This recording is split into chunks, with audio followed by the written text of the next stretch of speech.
Welcome to the 5K5. I am Mark, and I am joined today by the lovely Jody Conklin. She happens to be my mother, but she is a vital role in the company. And do you just want to introduce yourself? Talk about what you do here, what you love about it, and just a fun fact about yourself. Sure. So I'm Jody Conklin. I'm the owner here at 5K. And my role is basically what we're going to be talking about today. I also handle our HR and financing and work very closely with my husband, Dave, in the managing of the company. A fun fact about me is that I have two sets of twins. My girls are almost 30. My boys are almost 21. You're almost 30? Yes. Wow. And as Mark said, I'm his mama, so it's very fun working with he and Matt. I also have 4 grandbabies, but a fun fact is that I have great nieces that are twins. That is cool. Yes. That is So cool.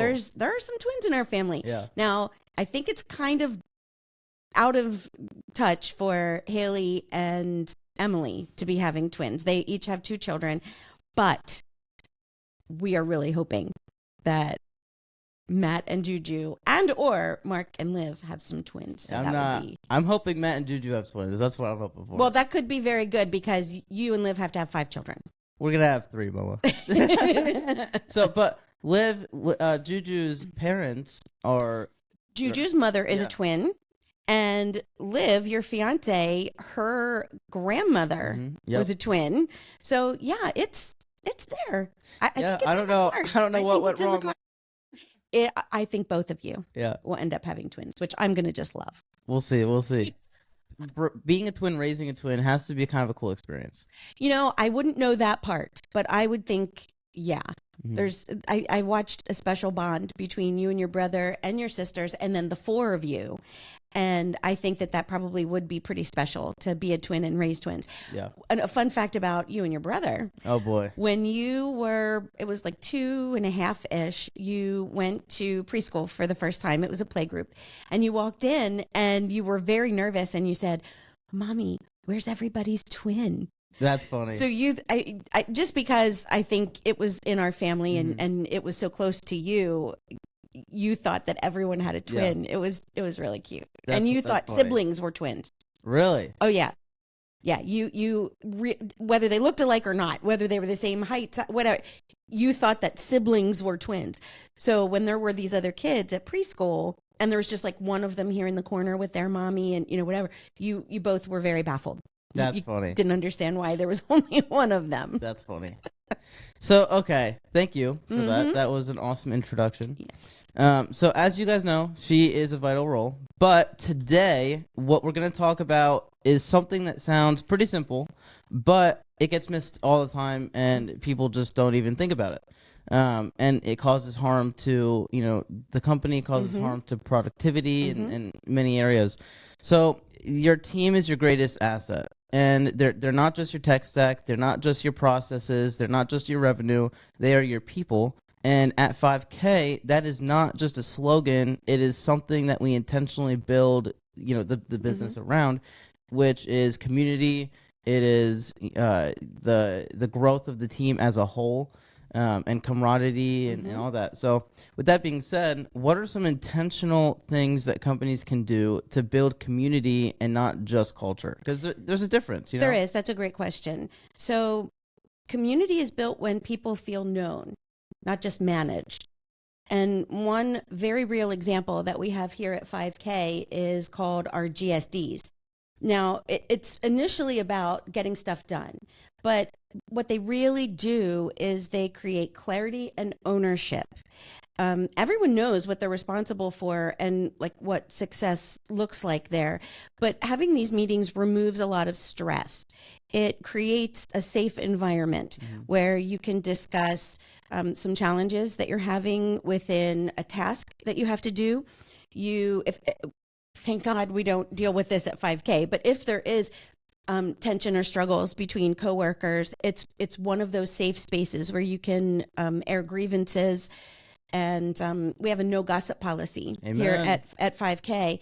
And so since I am leadership, we always encourage people, if they do have a grievance, to go to leadership where something can be dealt with from that level. So like I said, we've never had that, thank God. But that would be perhaps something that would be discussed at these GSDs. But aside from that, the one-on-ones, we also intentionally build moments where the team can connect outside of work. Team building days, fun activities. Luncheons have been popular. Lunches, lighthearted competitions. Those things matter because relationships don't grow inside of a task list. We're great with meetings here. We have meetings every Friday morning with the team. We have department meetings. We have scrum meetings. Like there's so many ways that we can connect, but it's all about tasks and it's task oriented. And you can't focus on all of that because I feel like that's not edifying. You need to build up your team. There needs to be some moments where there can be some laughter and some fun and some playtime so that they do feel like they're valued, like they're heard. But let's face it, we mostly, when we're working full-time jobs, we spend more time with our coworkers than we actually do our families. That's true. And so if you don't have a healthy balance between that community, that culture, and the actual work, then I think that something is going to be missing. You know, like if there's a table and you've got 3 legs there, and one would be community, one would be culture, and then like one would be the tasks. If one of those things is off a little bit, the table's not going to be level. Yeah. And you can't have that. And I think that that's where a lot of companies actually go wrong. They miss the mark on that. I feel that when people feel trusted, recognized, and connected, the community starts to form naturally and organically. It's not forced. But that's different from what a culture is. Awesome. So this next question kind of goes hand in hand, and I think you answered it a little bit, but just to answer it even more in depth, how does leadership, like the leadership team or leading the company or all this stuff, how does the leadership play a role in shaping, community inside a company? I know you did touch on some things with the team building activities and stuff like that, but what, like more specifically and more in depth, what specifically is that, Well, leadership sets the tone for everything. It's kind of like the saying, if mama ain't happy, ain't nobody happy. It's kind of like that. Leadership sets the tone. So if I come in and I'm miserable and I, don't have a nice thing to say and it's just a mood, I mean, we all get in those moods. But when you're in leadership like that, you really set the tone. So when I come in and I'm full of energy and I greet everyone and I ask, how was your day? Or, hey, how was that thing you talked about? Or it makes them know that they're heard because I care, but it sets the tone for the rest of the day as well. Lighthearted, upbeat, but productive. At 5K, we don't lead from behind closed doors. Our doors are always open. I like that we are approachable because in a lot of organizations that I've witnessed and been a part of, that's not often the case. Yeah, like the worker seems scared to even mention anything. Yes, because leadership, whether it's CEO, CFO, directors, managers, they're all in their offices behind closed doors, and often they're not even on the same level. There's an upstairs, a downstairs, a second floor, and they're not even on the same level as the team. We don't do that here. One specific example is how we use our core values in real decisions as well. So we don't just talk about the core values. We try to magnify them and emulate them. One of the things that we do is we have a Gus and Gertie award. Gus and Gertie are our mascots for one of our SaaS products, Tasker. And it is a company decision. Leadership does not make the recommendation, does not choose the winner. It's based on what the team says. So one of those other things that we like to do from leadership's perspective is have the team more involved and have ownership in those types of decisions. So Gus and Gertie Award is awarded every quarter to someone on our team that better exemplifies our core values. And just hearing the things that other people say about the team members is wonderful. But we want everyone to feel like they have a voice and they have a choice in these things. A lot of other companies just make these decisions and hand them down and just say, this is what we've decided and here's why. However, what we like to do is do the inverted triangle of leadership. And so every team member is up here, and then it filters down into where we've got, the managers, the directors, and then honestly myself and Dave at the very bottom. When you lead very humbly, I think that comes across to your team as well, making them feel like they are valued and not afraid, like you said, to approach, because we have that type of style. So I feel like when leadership models the consistent style, if you will, of like how you want to present yourself, people do feel safe, valued, and they feel invested in your company, because it's not just our company. Yeah. Everyone feels part ownership in this because they are vital in making decisions going forward. And that's another thing I feel, is that sometimes companies and leadership are just not very transparent. Yeah. And sometimes I think we're transparent to a fault, but we want to be that way so that everyone knows what is happening, what we're dealing with. And I feel like when we can share some of the stresses, struggles, challenges that we have as leadership or owners of the company, it sends a message that we don't feel like we're in this alone, and neither are you. We're in this together as a team. Exactly. Yeah. That's super, super powerful.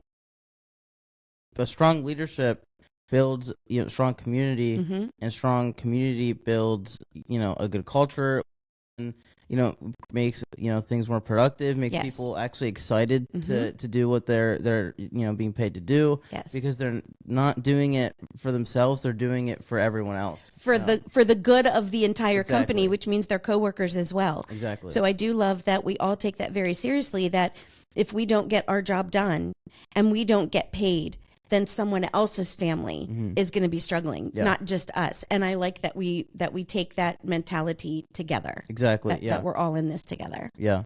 Now that brings me to my next question, and this is the last question that we have. So many people try to build a good community, they try to build good culture, but ultimately they just fail with doing it. What are some of the mistakes that you see companies make when they're trying to build, these good communities? One of the biggest mistakes that I see companies make is when they treat community like an event instead of a process. You cannot just have one team lunch and say that you've got a community. So there's a difference between community and culture. Let me just define that briefly so that then we can understand this.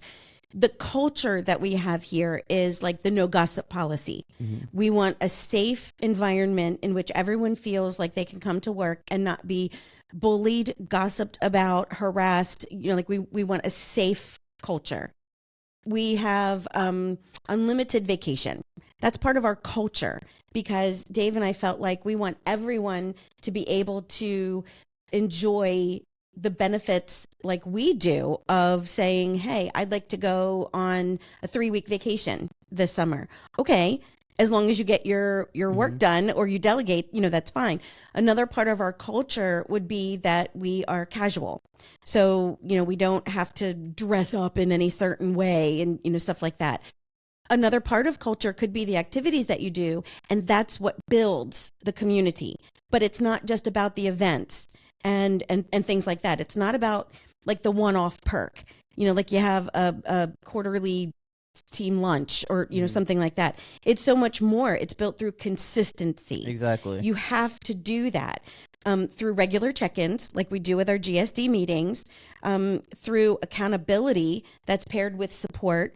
So I feel like you all have met Pam. She's very vital in accountability here at the company, and everyone respects her because of the position that she holds and does that, and she does it very well.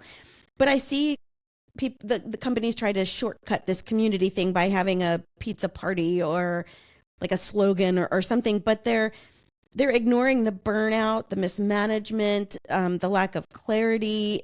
That doesn't work long term, especially if you are not consistent. It's kind of like when you throw your dog a bone to get him out of the way and keep him quiet. That doesn't work. It's like putting a toddler in front of an iPad. Yes, it doesn't and then work. It just creates further damage. Yes, it down does. the road. And we don't want to just do that and just throw something. I guess it's time we should have a lunch, or I guess what should we do? Some team building, whatever. We try very hard quarterly to do an outside activity during the work hours in which everyone still gets paid, but we've done escape rooms, we've done movie days, we've done game days, we've volunteered packing food boxes, we've done scooter rides through Lancaster County. There's so many things that we can do that don't have to cost a lot of money, but that builds that community that we're looking for. So the community grows organically when people feel heard and supported and challenged in healthy ways, not when things are just fun on the surface. And we are not about surface things here. We want to go deeper. We want to have those relationships. When one of us is hurting, we're all hurting. When one of us is struggling, we're all struggling. And it's very important, I think, to send that message, because we would not have a company without our team at all. And so that's why I say that your team is your biggest asset. It also can be your biggest liability if you don't be intentional with building the community and setting boundaries and things like that. But what I find is when you build that community, the culture just naturally follows as well, not the other way around. You can build a culture of like your policies and, that kind of thing. And that doesn't automatically create a community. However, when you build that community, it lends itself to the culture, and people are more apt to follow along if you have to make a hard change, or if you have to create a policy that doesn't always feel nice. When there's a culture there, there's a trust in leadership that says, I may not agree with this or understand it, but I trust you. And so I will follow along. And I feel like that's exactly what we have here. Yeah, it's more than just punching in and punching out. Yes. Like everyone here, and I can speak to everyone here on this. I know I can. Where it's more than just clocking in and coming in, doing your stuff, leaving. It's there's a passion that each team member has that you just don't normally see. No, and I feel like when you are very intentional about building the culture and then cultivating that community, you end up with a team that feels more like family than it does just coworkers. And I see that over and over again. When someone is sick, there's someone on the team that's dropping off soup or food. When someone's not able to come into the office, there's someone up that's stepping up to say, don't worry about that meeting. I got that, because here at 5K, we do not ever cancel meetings. So I've watched people step in and step up when there has been a deficit, when there's been a need, when there's something personal that's going on within someone on our team. We rally around, and I've watched that. And I just think that it's such a blessing from God that we have sacrificed, we've been intentional. And I think in my heart of hearts, I know that God knit this team together. And I think it's because we give him the honor, we give him the glory, and we are intentional about treating people the way that God would want us to treat them. Yeah. It's not we're up here and, we own the company and we do this. There have often been times where we've had team members that have made so much more money than we have. That's fantastic. We have what we need, and that's all we need. So if someone else can come along and through commissions and bonuses and, different things, earn way more money, that's wonderful. We never want anyone to think on this team that we are more valuable than what they are, because we wouldn't be here without them. Exactly. And so I think there's a lot of humility that has to go into leadership as well. Awesome. Now, I end every episode with this, and you don't know this yet because this is your first time on. So I end every episode with one final thought that, if the listeners can, don't pay attention to anything, this one thing is the final thought that they need to hear. What would it be? I know it's on the spot. No, that's okay. I think I would say that when you intentionally care for your people and you build a real community, the retention stops being a struggle because people don't want to leave. And your team becomes your greatest asset because they know they matter. Mm-hmm. So if you don't do GSDs or you don't do anything else, the one thing that I could say is just care for your people. Show them intentionally that they matter, that you care about them, that they're valued.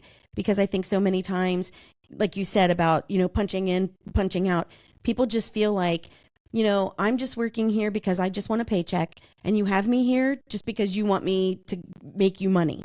That's not what it's about. It can't be that money's your bottom line. Your bottom line has to be your people. Yeah, for sure. Well, thank you so much, Mom, for coming on the podcast. Thank you for having me. Listeners, thank you so much for listening to the 5K5. Thank you so much. We appreciate it. If you have any questions, reach out to our team, and there's going to be a link and a QR code at the end of the episode. But yeah, thank you so much for listening, and we will see you on the next one. Peace.